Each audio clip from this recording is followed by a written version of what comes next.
My landlord was a slumlord who bullied families. He thought he was untouchable. I spent 2 years studying the fine print of city housing laws and his tax history. I didn't just stop paying rent. I had led a class action lawsuit that ended with the bank seizing the building and me buying it at auction.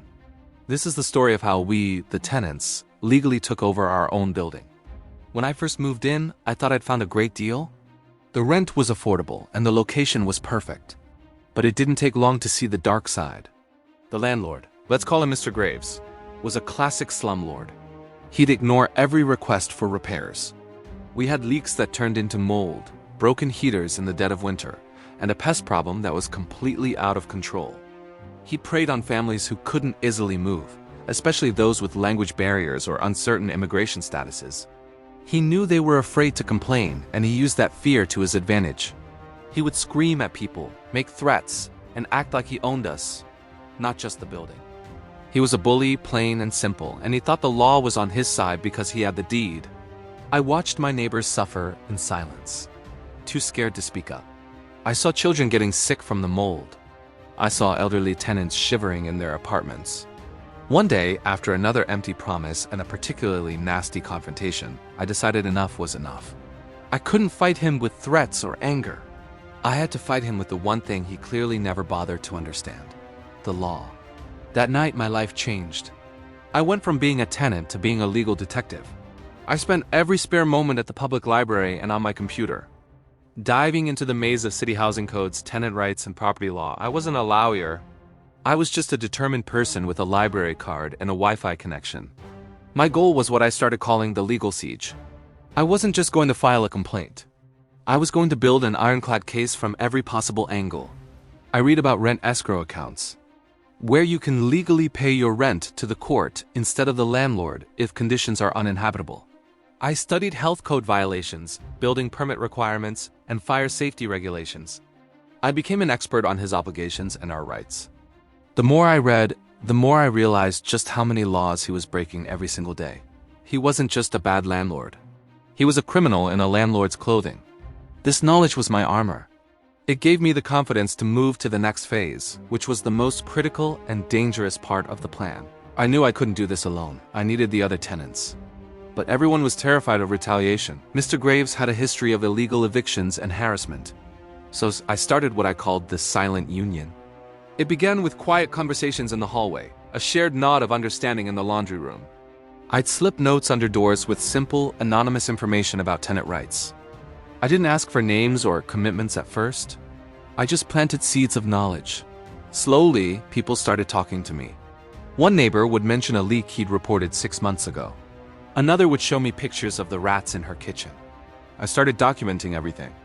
I created a secure digital folder for each apartment, with photos, videos, and dated records of every complaint and every ignored request. We became a secret society united by shared misery and a glimmer of hope. We held secret meetings in my apartment late at night, whispering our plans. We were building a mountain of evidence, a collective voice that would be too loud to ignore.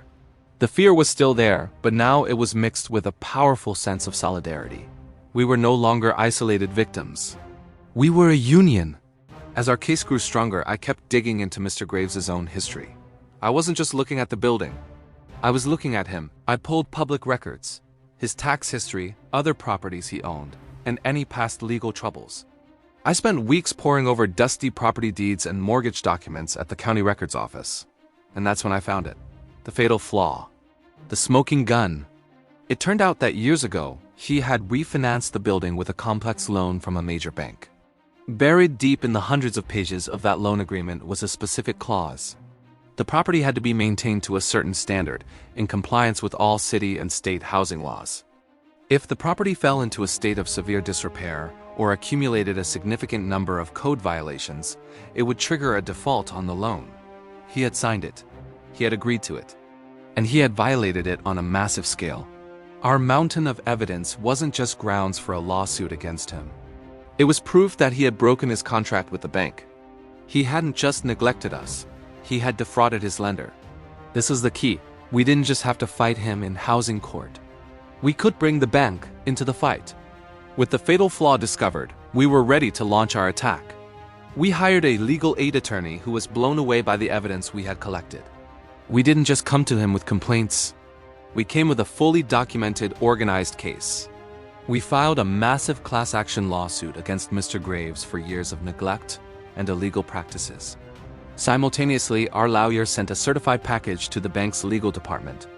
It contained our entire case file, highlighting the loan default clause. At first, the bank was dismissive, but as the city inspectors validated our claims and issued dozens of violations against the property, the bank's attitude changed. They were now legally exposed. They couldn't ignore a multi-million-dollar loan on a property that was officially declared a public nuisance. The pressure mounted.